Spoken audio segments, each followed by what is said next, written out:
Hey people, my name is Aram, my pronouns are he, him, and welcome back to Godsfall. This season we are premiering each episode with a special video-enhanced version of the podcast.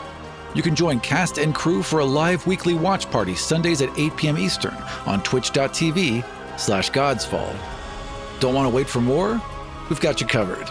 You can listen to the next episode right now by heading over to patreon.com/Godsfall.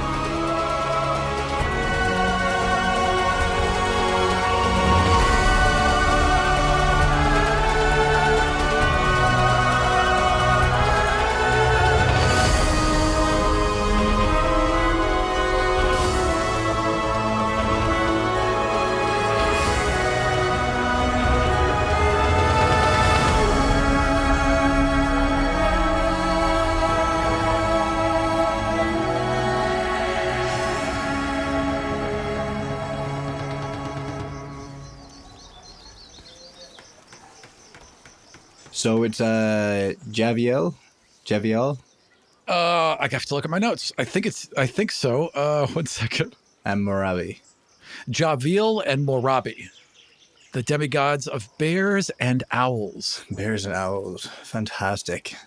Are Caitlin's owlbears named, or are they just baby owlbears? They're just two of them. I don't think we ever named them. Okay. Now that I think about it, I don't believe we ever named them. So they're not also named Marabi and Javiel as far as I know. No, they are not. I know that much. The last time that he saw the whole group was when they were coming into Capania. So they had just dealt with the line and with the demigod of the astral realm, who turned out to be quite a bitch. But helpful to have at the time. It actually worked out well. Without her, that would have been a much harder fight. So it was nice. Although they probably wouldn't have attacked had she not engaged with them. So either way. But right as they were pulling in. We would have thought, though. Right, exactly. Yeah. Right as they were pulling into Capania, I guess Torvik, the way that we did it is that Torvik was like, look, I got to go deal with my kids. I got to go do something. Like, I've just been ignoring this. Feel free to play them however you wish. The main character notes was that he was pretty slovenly, but we don't have to stick with that either. Yeah, you could adapt him to however you want. About. He did drink a lot. There was no doubt about that. Torvik has been at the Spear of Jarden for several weeks now. He met his kids. That went pretty well. You and Benegrit don't really know each other that well. It was kind of a one-night stand that he was like, I'm sure how it went. I'm pretty sure he was like, do I roll Constitution? I was like, he sure. Rolled a nat 20. And then he rolled a nat 20. Yeah. On your Wikipedia, it's referred to as a nut 20, which is absolutely hilarious. I've never seen that. That's hilarious. Yeah. That's so funny. But yeah, that's what happened. And so you went there. Your kids are the equivalent of like somewhere around 5 or 6 in human years, right? Yeah. So they're active toddlers. They're very engaged. Javiel is sweet, perhaps a little not dumb, but just kind of a himbo-ish, I would say. Like he's not dumb, but he doesn't get things right away, and he confuses things, and it doesn't really register, and he does things that are not safe. So kind of bullheaded, like a bear. Yeah, like a bear, exactly. Fortunately, his sister looks out for him, and she's very bookish. She's very quiet and contemplative until something is wrong, and then she's very loud, right? But she basically looks out for her brother. They're the same age, but she may as well be an older sister, and that's more or less how they work. They're both demigods that can shape change. They can only shape change within their special realm. So she can turn into any kind of owl, whether it's a small owl or a giant owl or whatever, and he can turn into any kind of bear, whether it's a Kodiak bear or a brown bear or whatever. He can be any kind of bear. Eventually, he might be able to even be an owl. Could she turn into an owl bear? Which would be fun.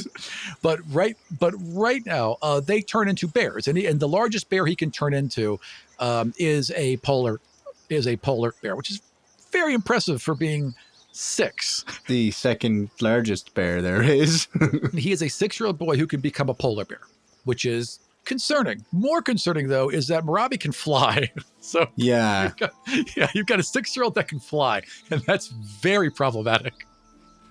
But Benegrit's been doing a great job. She is a fantastic mom. She's a little strict because she is, after all, the captain of the guard, in addition to being a mom now. The rest of her crew is great. It's a skeleton crew of about 24, which is just enough to maintain the Spear of Jarden and do a daily patrol. They used to have a full staff here, right? There used to be a contingent of over 200, but nothing ever happened. Nothing ever came out of the void. The whole point of the Spear of Jarden was to be a bulwark against anything that came out of that storm, because they still expected a god to walk out or some sort of horrible thing, maybe a dragon who hadn't been seen in 100 years. Nothing has ever come out of that storm. So you're down to a skeleton crew and the captain.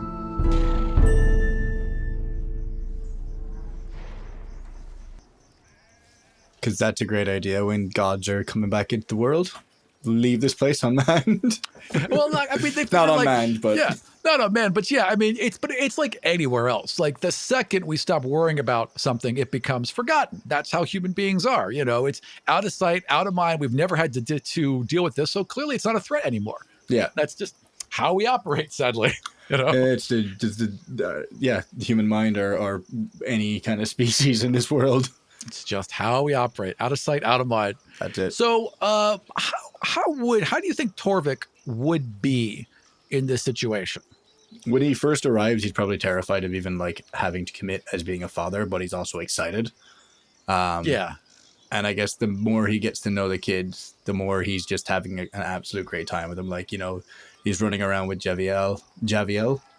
Yeah. Sorry. He's running around with Javiel as like a bear. And then like, you know, Marabi will fly by and he'll like kind of jump and change from a bear into an owl and fly around with her for a while. And by the end of the day, the two kids will be exhausted, and he honestly just wants to drink because he's also exhausted. Well, you're in a good place. They have good dwarven ale here, so that'll work out well.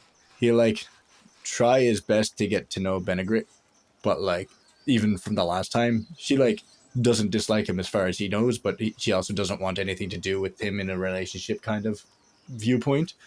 Yeah, she knew what was going on. They were pretty open with her about what they were doing. And she's like, well, you have to go save the world. So, okay. I mean, it's kind of a very military kind of thing here. Like I know you're not going to be around. I've accepted that you're not going to be around.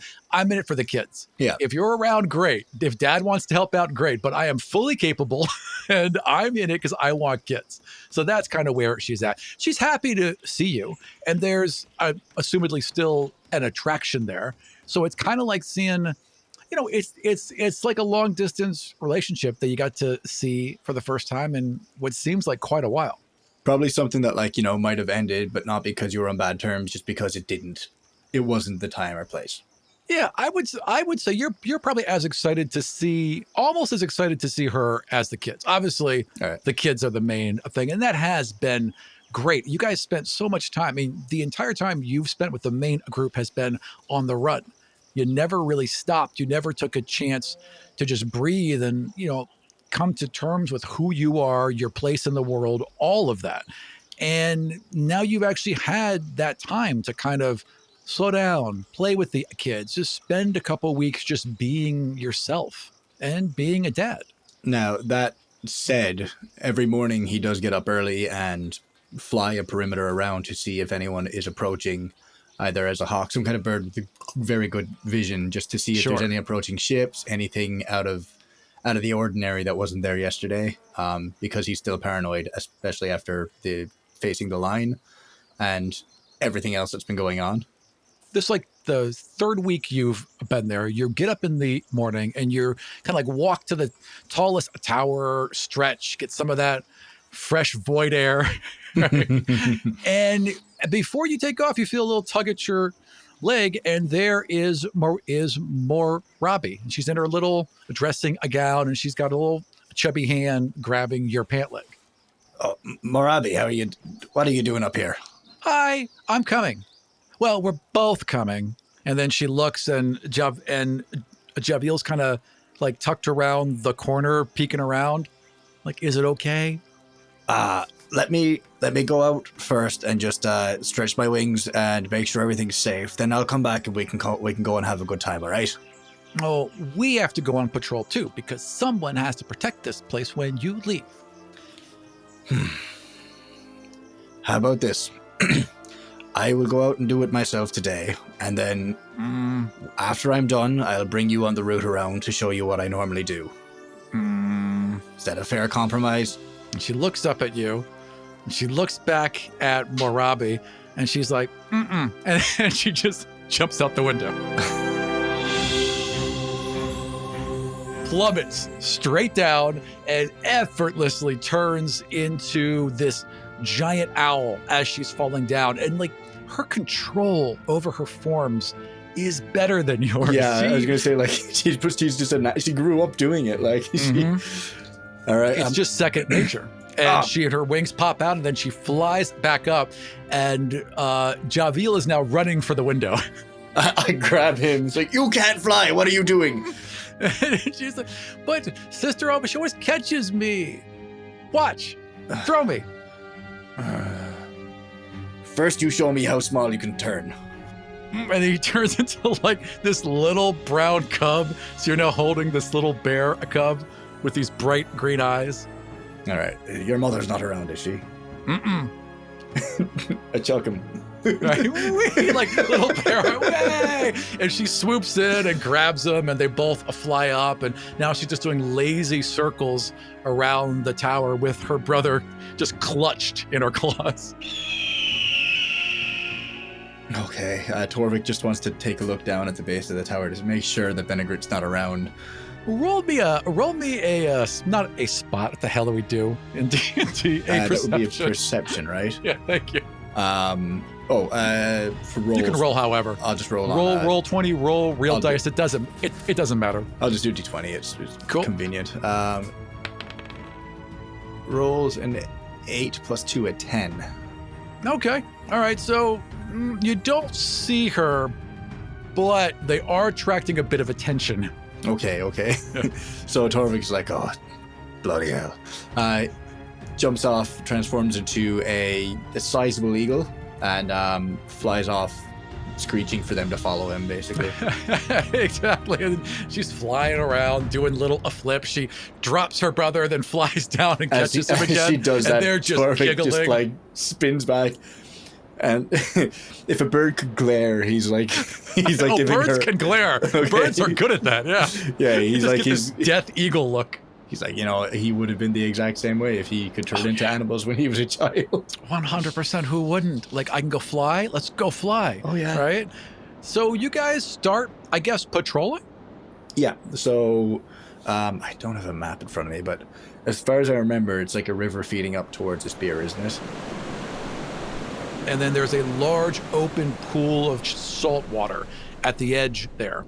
And that wide open pool goes towards the giant void, which rises a bit in the center, which is why the water just doesn't fill this whole basin, because it looks like a meteor hit this area, because it did. Yeah. So all the mountains along the edge are what's been, they were mountain ranges, but they got forced up and blown up higher than they should be. If you go to the very, very top of the coal spine, you're basically in the upper atmosphere. The mountains go all the way out until it's pretty much nothing, where you can't breathe up there. Gravity actually loosens a bit. So those mountains are far taller than anything we would find here. There's that big crater, and there's where the cold spine and Titan's Ridge meet.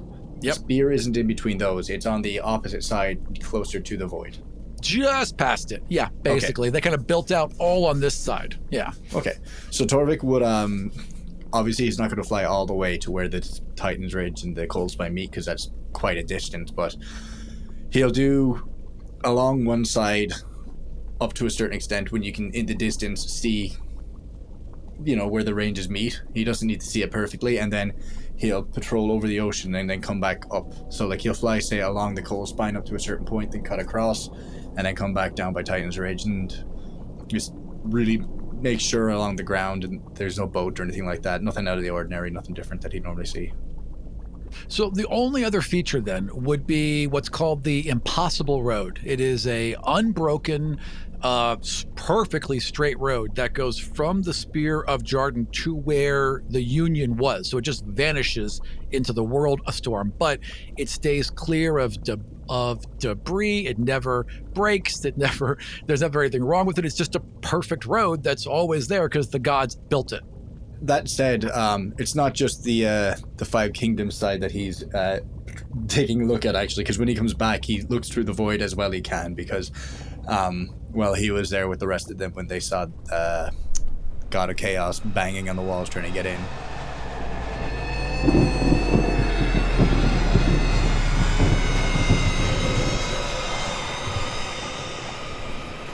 That's going to leave a indelible mark in your memory, I would imagine. Yeah.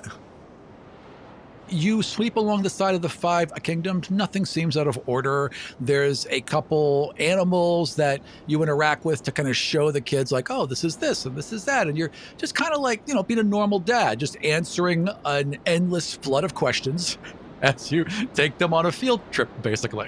Mm-hmm. As you come back into the void area and you're flying along the road just to keep an eye on it, there are occasionally people on it.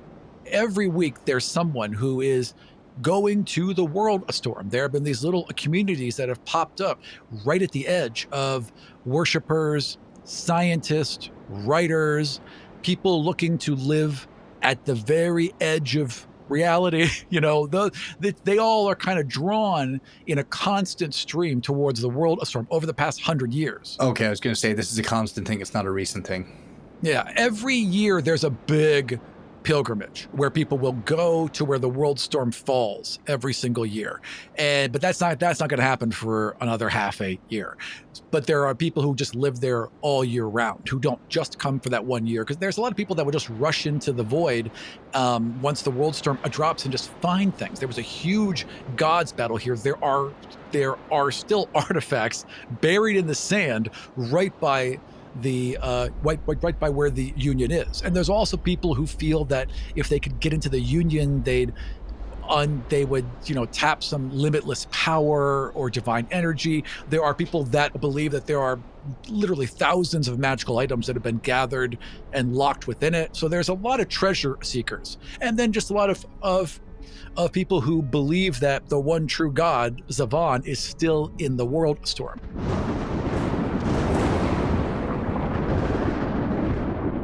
So I'd imagine there's probably small towers and stuff that people use to look out and see if they can spot any treasures and stuff like that. Totally. Over the years, the camp just expands along the edge of the... One of them at the very end of this road has expanded to the point of being a town. It's called a variety of names, most of them derisive.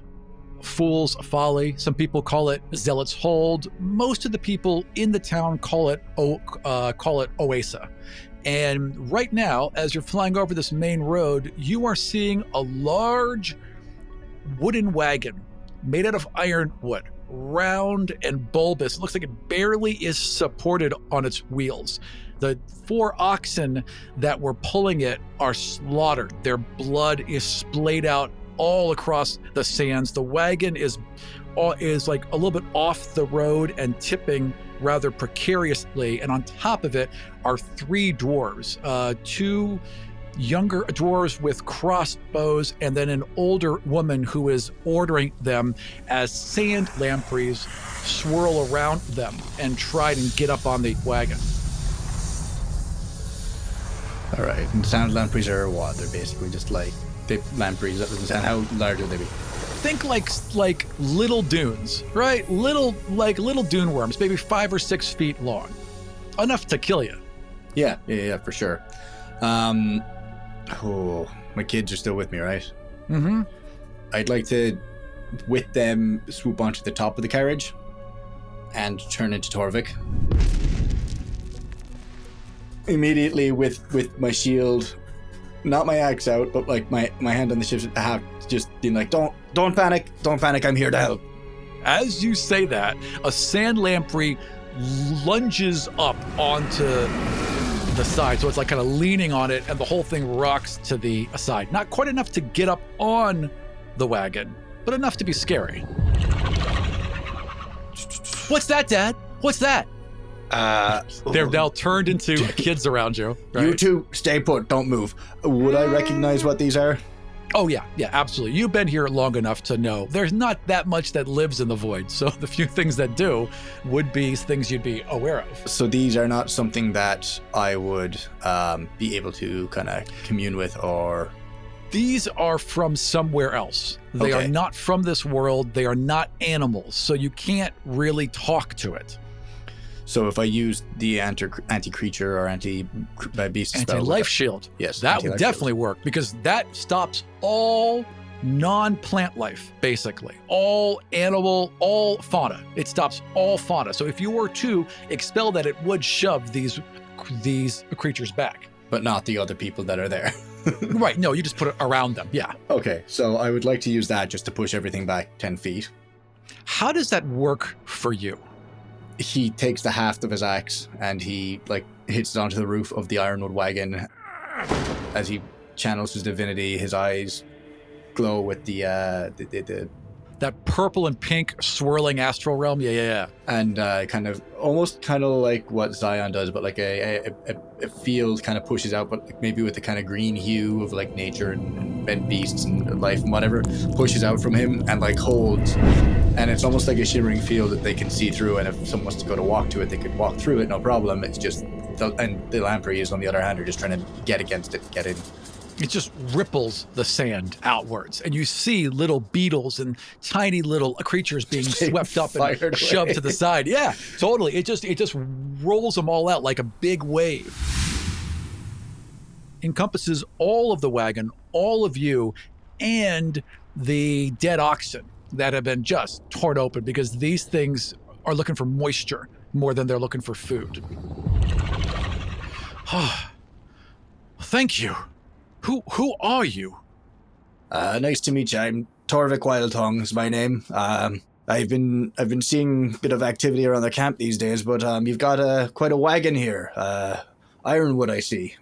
What brings you out this way?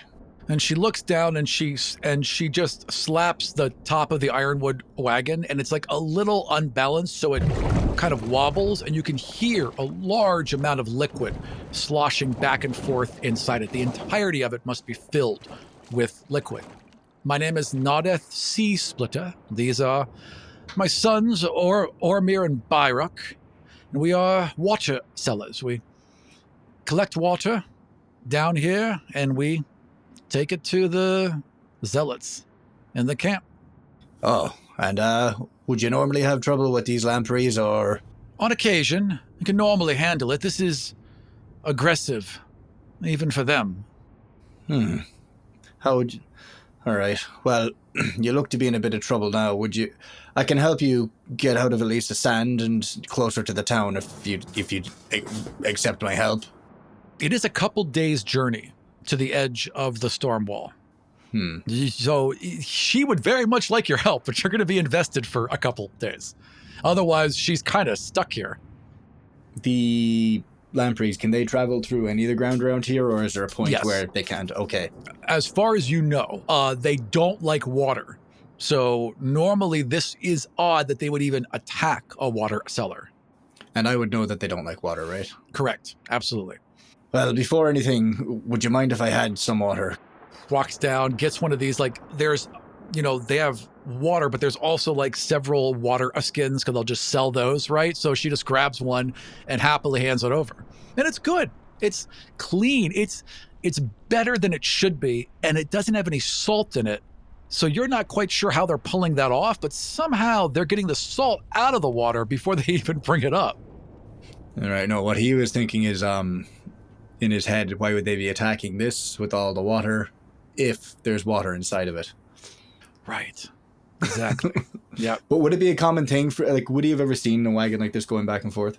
Oh, I mean, he's heard of water sellers. You may not have directly interacted with them. Again, it's not that big of a community, but it's big enough where they travel back and forth every month. So I might not be able to help you get your wagon back to town yet, but what I can do is I can help you get back. Where you might be able to get some assistance to come and get this. I know that this is ironwood, and I know that as strong as or as fierce as those beasties might be, they're not going to rip through ironwood.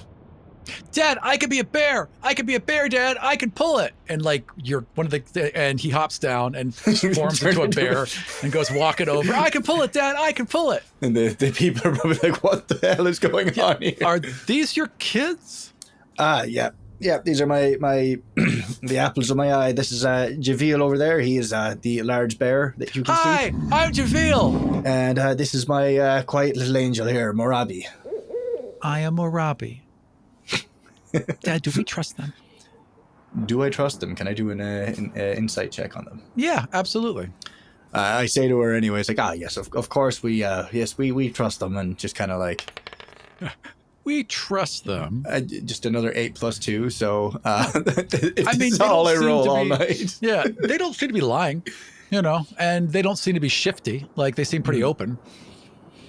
Yeah, I'm gonna Javale, come back here. I can pull it, and he like climbs up, and the whole thing kind of wobbles because he hasn't changed out of bear form. If we're gone for the next 5 or 6 days, your mother will literally kill me, and possibly even you if I tell her that you're the one who made this call. Well, Mom said if we were very good, we could go camping. So. This is camping. Oh, no. You're not pulling this one with me. Dad, We've took please. nothing with us. Dad. We don't need anything, Dad. We're sufficient because we're demigods. And as soon as they say that, like, they look like the other dwarves look to each other. And demigods. Yeah, I'm a demigod, and my sister's a demigod, and my dad's a god. He's the god of beasts. Yeah, Torvik's kind of like shuffling his feet right now. He's like... Javil, shut up, all right? He just goes stomping off as a bear. Right? Stay in the circle. Stay in the circle. I told the truth. I always get mad for telling the truth, but I just said what we are. And he just goes stomping off. And like your daughter kind of leans out and she's looking up and she looks at them. Dad, I think Mom would be very happy if we help these nice people who are also dwarves. Where are you from? There are no dwarves here. There's no mountain kingdom here. Where are you from? And the woman just kind of nods. She's like, well, we're from Xion. Xion. No, we haven't been there in quite some time. I'm trying to think now for Torvik. It's been like I re-listened to it all maybe like 2 months ago, 3 months ago. No, you guys were pulling into Capania, which is in Xion, which is like the capital city of Xion when you left. So you did see Xion right before you left. What brings you all the way out here then? Surely you're not just come out here just to sell some water only to go back to Xion, no? Well, and she looks at her boys who are already like off the wagon now, trying to like. They were like, seeing if in the animals were savable, and they're not. And now they're like kind of eyeing, the bear for a possible, like, this might work, So that's kind of what they're doing right now. And she looks down at them and she looks back at you. We are saving to return home. Why do you need to be saving to go back to Xion? I have a debt that must be paid before we are allowed to return. And she looks a little embarrassed, but she tells you what they did. Her house basically tried to steal an election. The way that elections work in Xion is like you say, I want to be the boat master for the next 5 years. So you run a campaign, and they have these giant magical vaults where you basically make a big gesture of how much money you're putting into your vault, and you're saying, I'm running for X, and you put 5,000, 10,000 gold and whatever, and then you encourage people to donate to your campaign. And at the end of the campaign, they crack the vaults open, they count how much money is in there, and whoever has the most money wins. And then they take all the money that all the candidates had donated to them during the election, they pool that, and that's the budget for your department for the next 5 years. So they basically enchanted pieces of glass to look like diamonds and tried to rig an election and got caught. And you can't, there's one big crime in Rhizon, and that crime is fraud. That's what they care about in Rhizon. So they were banished, and they have to pay a very sizable fee before they're allowed back. Once that fee is paid, all is forgiven, but they have to come up with 100,000 gold. And it's been taking her some time. Torvik laughs to himself. He's like, ho. Well, I suppose you've learned your lesson then from that. Yes. Better cut glass next time. And then she just laughs. All right. So, I'll help you out. Thank you. But you got to promise me once we get to Fool's Folly, you don't go rigging no elections there, all right? And she laughs, and she's like, it's pretty chaotic there. They have the equivalent of a leader, but it's more like a cult. I haven't been there much now myself, but... All right, me and my kids will help out, okay? And we'll start moving along. Excellent. Now, Marabi can only be... Sorry, Javiel can only manage bears, right? Yeah. And Marabi can be owls. Can only do owls as far as her natural ability, but she is also a druid, and she can manage other animals. Nothing fancy, but she can do an ox, or she can do a horse, or she can do a dog, right? But not for long. She can only do it for a little bit of time, maybe a couple hours a day. So she can help out, and then the times that she's not helping pulling, she can fly around and basically keep watch. Because it's going to take both you and Javiel to get this wagon moving. Yeah. And is there a time that I can have the anti-life shield up? It's an at-will ability, so you can just keep doing it. Yeah. So eventually, they just leave. Like they just go away. You can tell they're not there anymore, and you can drop it. I'm thinking of Tremors now. Basically. Yeah, well, there also are basically lava worms that are just like the worms in Tremor, except they're filled with lava because they eat rock and it just gets disintegrated inside their stomach. So yeah, those are here too, but they don't normally bother with anything small. It's not worth their time or effort to burst to the surface. That's terrifying. But yes, we will we'll move our way towards Oasia. All right. Oasa? So, yeah. Well, Oasa. I think it's Oasia. I don't know. However people would say it. I don't know. Yeah. So you guys head off.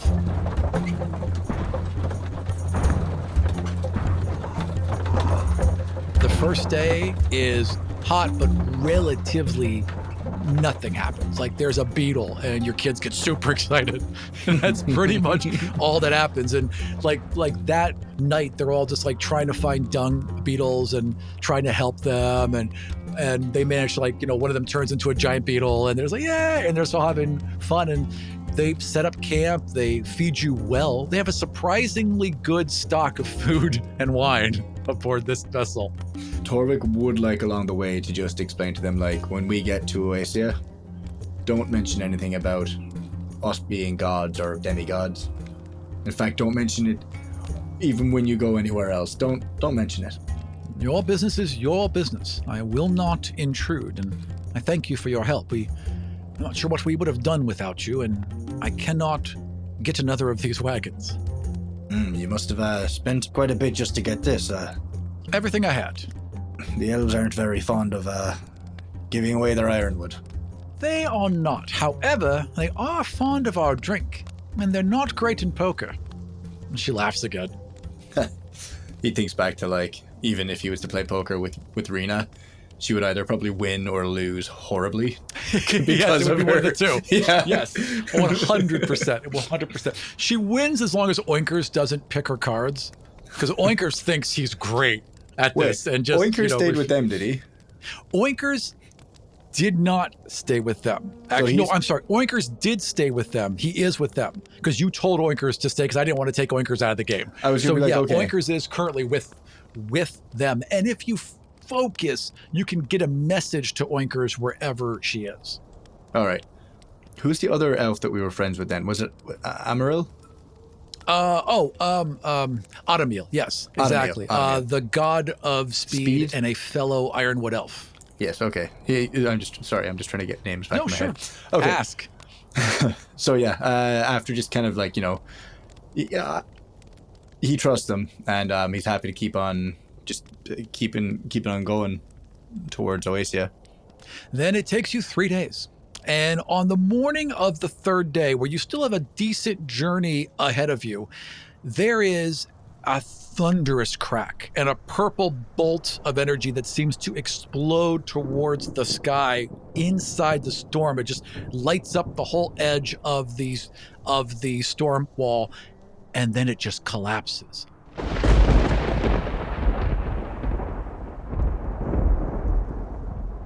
You watch as this 12-mile-high storm vanishes into nothing. Wait, the storm wall's gone or the storm disappeared? The storm wall is gone, and the storm has disappeared. It's nothing but bright blue sky everywhere you look now. Okay, Torvik's immediate reaction is, kids, you stay here and do not, and he's like deadly serious, do not leave, no. This is dangerous, and I do not want to risk either of you. Stay put.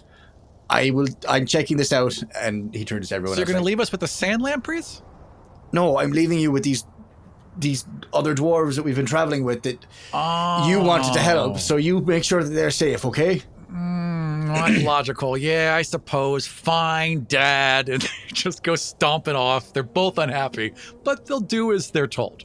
And Torvik is going to change into a hawk and just the fastest bird, like the fastest falcon you can be, right? Okay, and just excellent. Circle around from where he saw that bolt shoot from, see if he can see anything in the town. All right, you take to the air. It still takes you about an hour to get closer to where you were. As you're flying up, you can see the town of Oasa. It is a catastrophe. Buildings are on fire. Things have been knocked down. There's bodies all over the place. But whatever has happened seems to have stopped, because there are people rushing around trying to heal, trying to stop people bleeding, that kind of thing. It looks like they're the aftermath of something that has happened. Okay, and from where the bolt shot from, it like further in, definitely further in. Can he like go to where that was and see if he can spot what I'm in the source? As soon as you're close enough to the edge, you can see the Union, and it must have come from there. Oh, Jesus, no.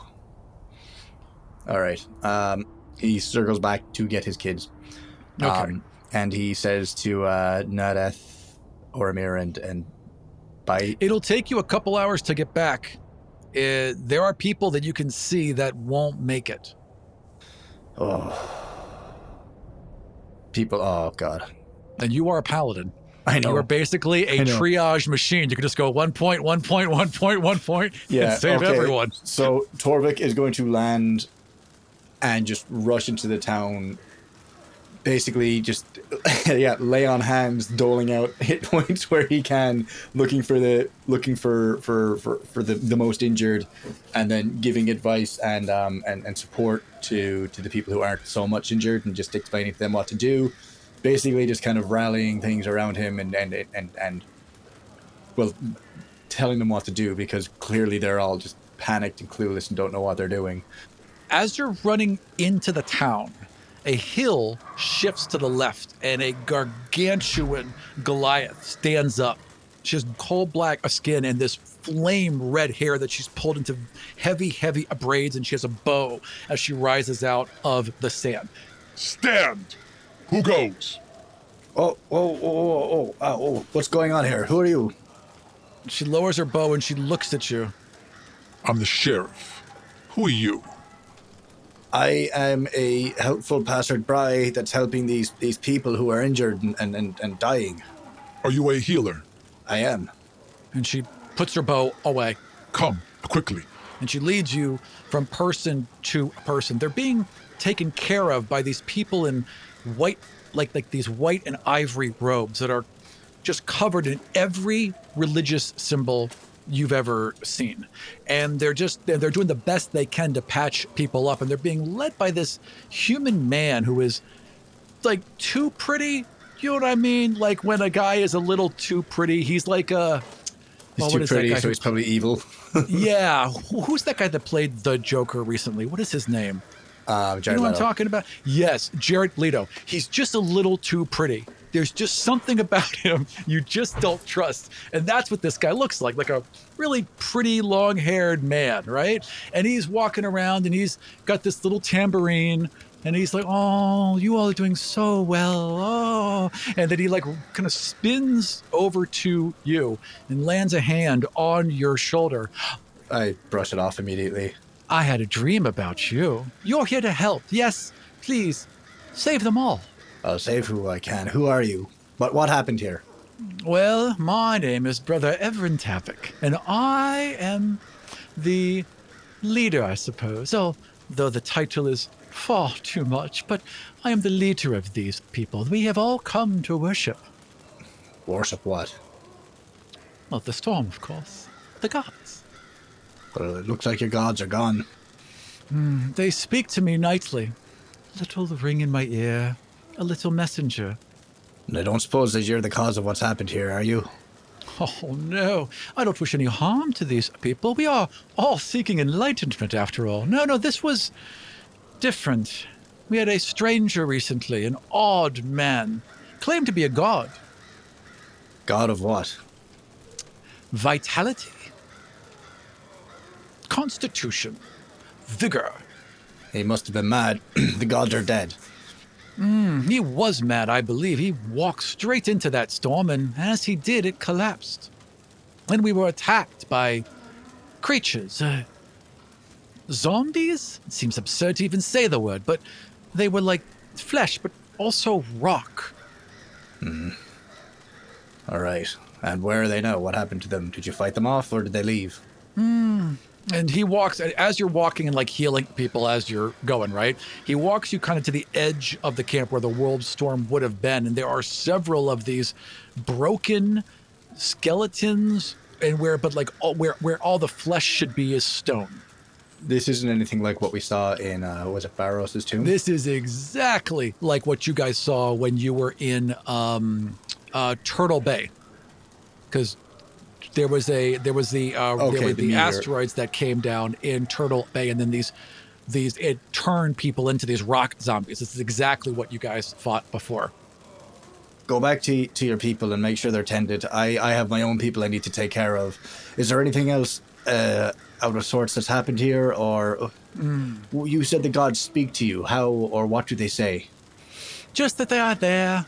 Oh, she speaks to me every night. She says, yes.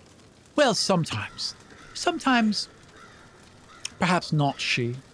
But yes, I have chosen to believe she is she. And what would she or her name be?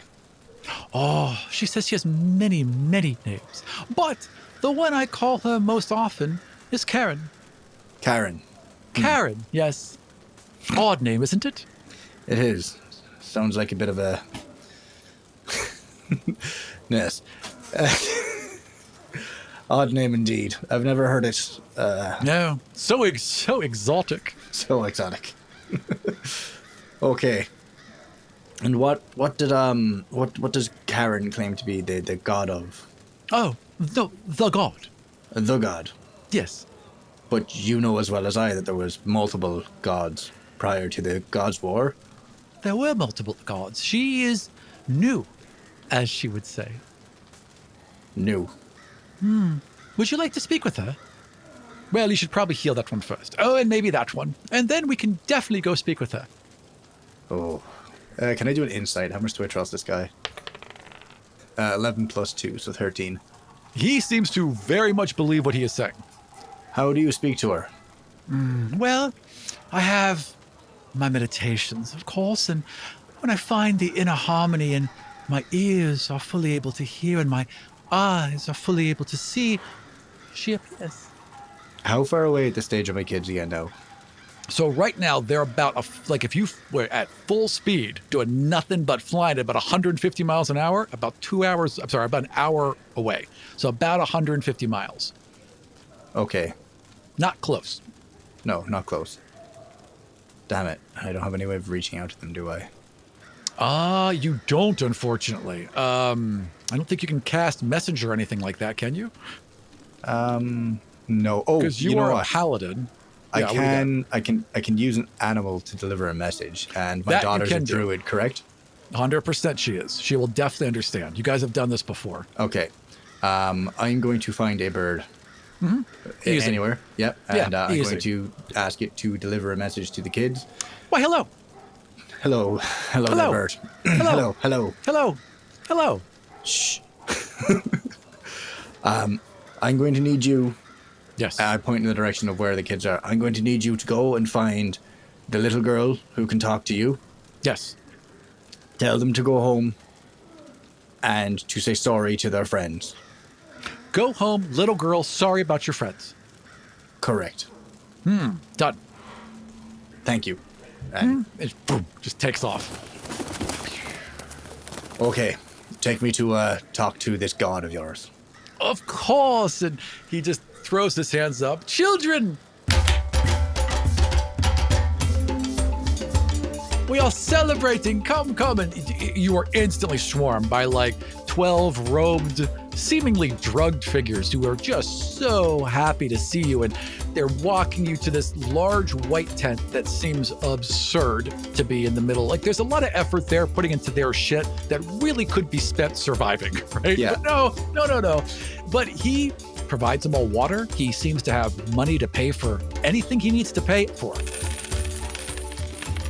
And he walks you into this ridiculously large tent that is well appointed with pillows and like little inner areas. So you walk through this main chapel, right? And it's weird. It is a amalgamation of every religious figure you could be. So there's like a recreation of the Fist of Baros in the center, but around it are clearly identifications from the God of the Wild and the God of the Woods. And like there's all different things that have kind of been adapted into this unified church, as he refers to it. All gods are one. Come to my inner sanctum. And pushes some tents to the side, and you're just hit with this warm, humid, heavily perfumed air as you walk in. All right.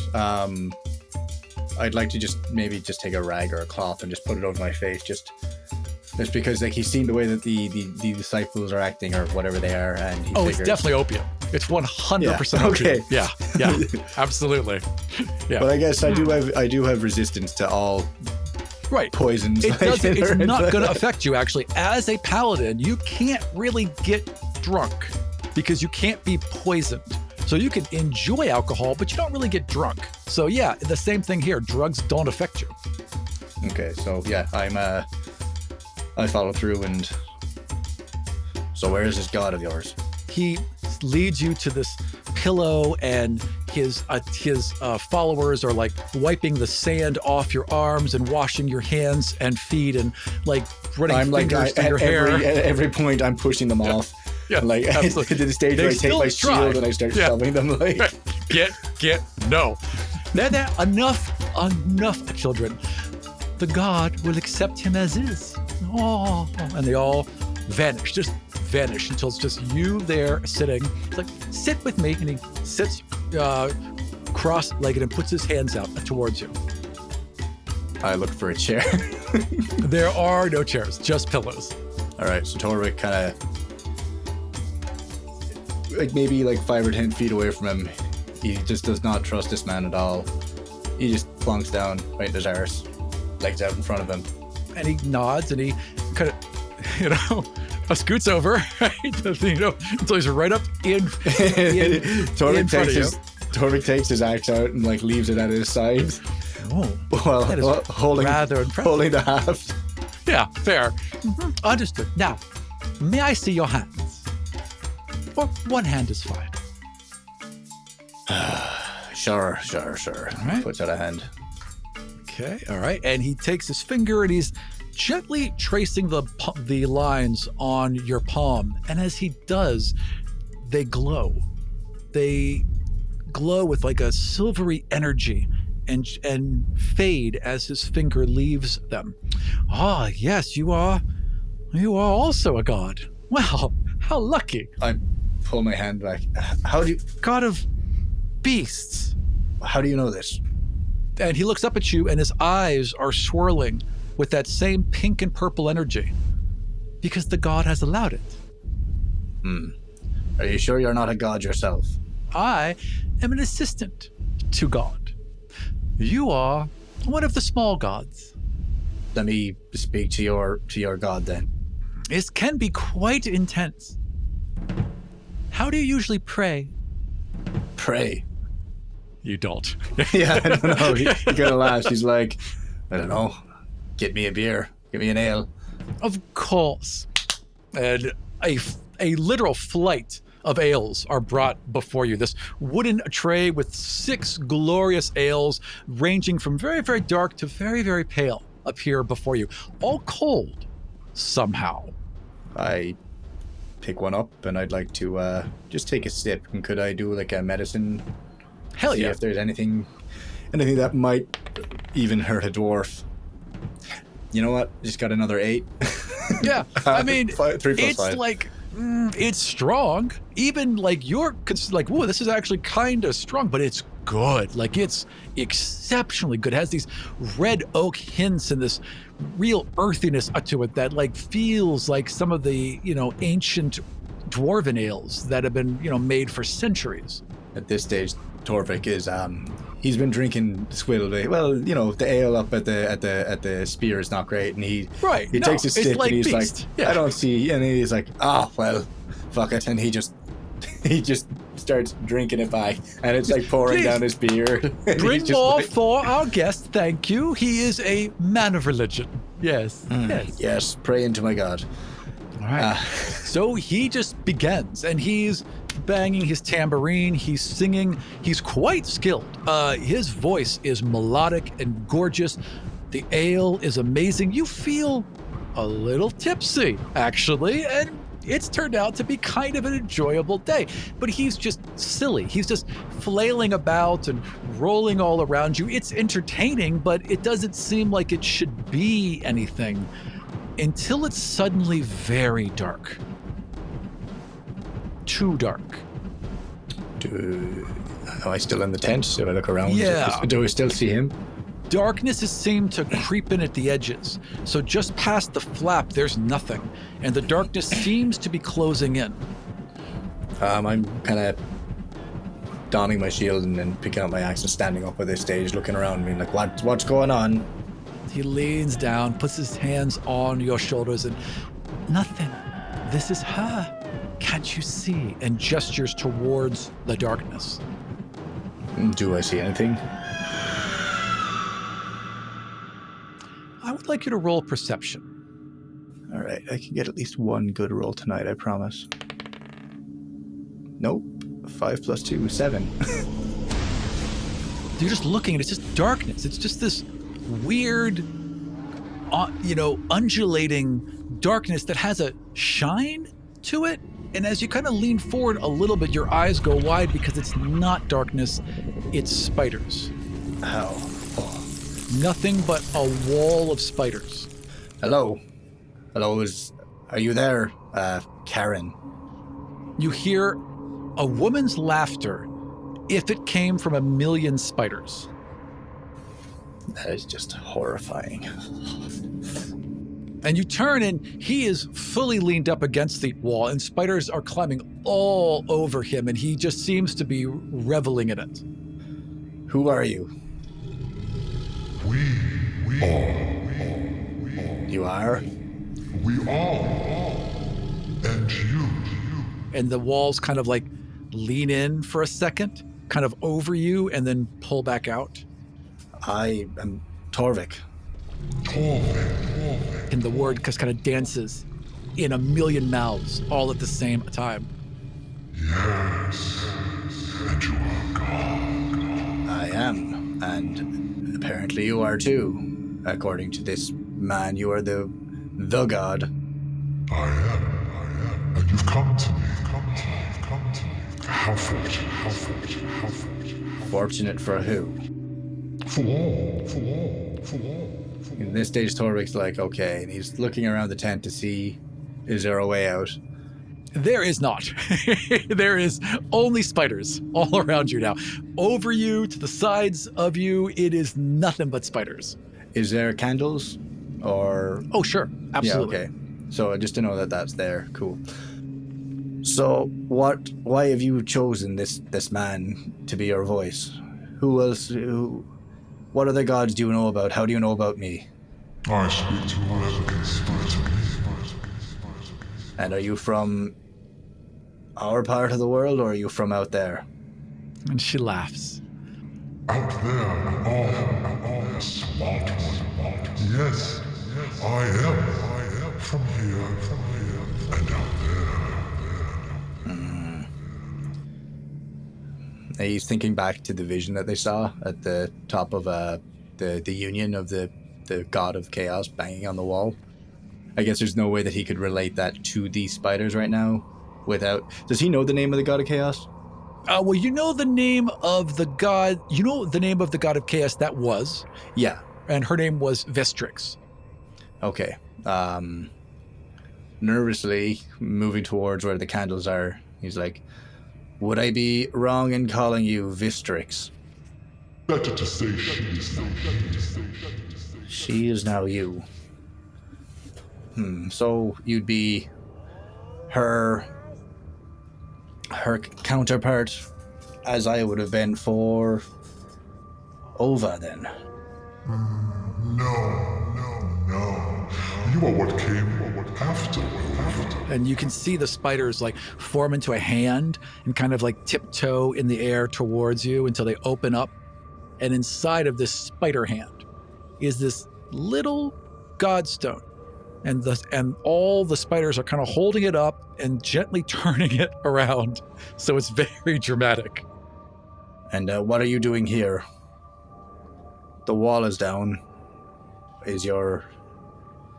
Where is the rest of you? Here, there. It's of me. And if I was to try to leave right now, would you let me? And a door opens in the wall of spiders, and you can see into the tent beyond. Of course. You are no prisoner. You are a god. Thank you very much. What is it that you want here? Oh, what anyone wants. Freedom. The ability to help others. I just want to share in the delight of this world. Well, it looks like you're here, then there's nothing stopping you. There are so many things stopping me, sadly. I am trapped in this concoction of yours of vast. I do not know why. I have done nothing. And what keeps you trapped here? Powerful divine energies that are weakening. And where here does it... What ties you to this place? And there's like a couple bolts of that pink and purple lightning. I was brought here and imprisoned. How cruel can you imagine? The doorway opens up and you step through only to find yourself imprisoned. Well, the door out is open. If you want to leave, you can. If it were only that easy. Are you here to free me? I wouldn't say so. I'm here by happenstance, and honestly, the trials of the gods is something I've tried to get away from as of late. Disappointing. Don't change your mind. What about the fellow who walked off into the world storm? The spiders kind of pull back for a second and then lean in again. Wreck. Yes. I know of the dragon curse. Dragon cursed? And why you seem to flinch when I said his name? What do you fear of him? Fear. I fear nothing. But he's distasteful. Not enjoyable to speak to like you are. Well, as much as I am quite enjoying this conversation, not Vistrix, but Vistrix, I must go because I have some things I need to take care of. Will you be here if I was to return? I am always here. I have always been here, and I will be here when you return, along with your friend. Who's to say I'm bringing friends back with me? And the spiders begin to form shapes around you. They form the shape of Dorro. They form the shape of Golden Barrow. They form the shape of Xion with his powers swirling around him. They form Para and the fire that rages from him. They all dance around you. You are entwined. Well, I must be off now. Of course. Please, take a gift. And the spiders unveil their spider hand again, and there's a godstone there again, and it's got a little silver spider with its little silver legs holding the stone to form a pendant. I take it. It glows as soon as you hold it, so it's clearly a godstone because it's reacting to your divine energy, and you can hear a whisper in your mind as you hold it. I should never be far. Well, thank you. Until we meet again. Until the first time. And then the spiders just vanish. Torvik doesn't even wait to speak to the priest. He just gets out of there straight away. He's following you. Brother Tabik is right behind you. Oh, wasn't that wonderful? Yes, you spoke with her, and she gave you a divine gift. You are lucky indeed. And as you step out of the tent and into the blazing daylight, a single tendril of darkness follows behind Torvik.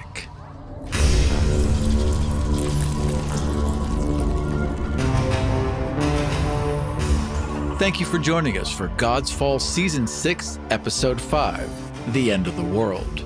We're busy recording and editing the next episode of Godsfall, and you can listen to Season 6, Episode 6 right now by going to patreon.com/Godsfall. We'll see you next time in the world of the Five Kingdoms.